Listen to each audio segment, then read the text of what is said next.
Hello, it's Monday, June the 21st, 2010, and I'm Martin Smith with the weekly outlook from UFXBank.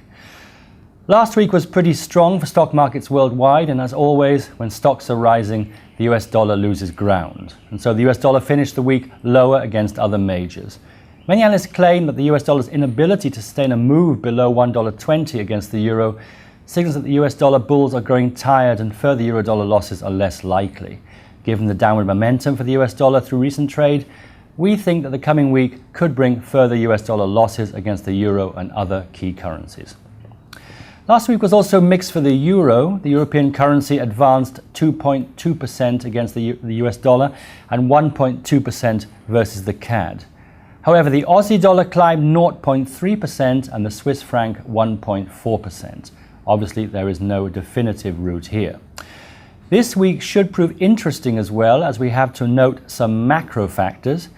Speculative mass confidence in the Eurozone's financial stability, the level of risk appetite, and the fundamental standing of the economy itself, mainly the uncertainty surrounding the financial stability of the European Union.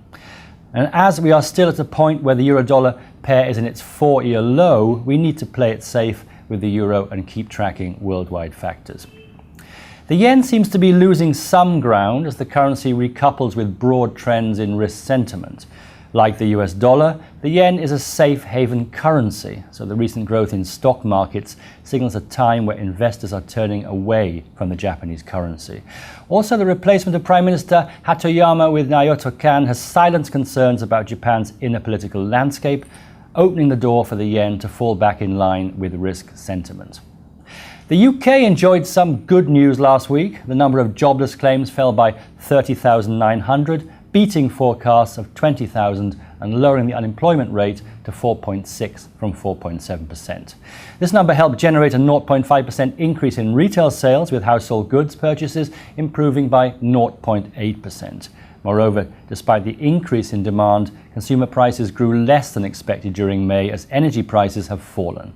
Inflation accelerated by 0.2% against forecasts of 0.4%, which led to the annualized rate slowing to 3.4% from 3.7%. Still, price growth remains above the government's official 3% threshold, but is showing some signs of falling back toward their 2% target level.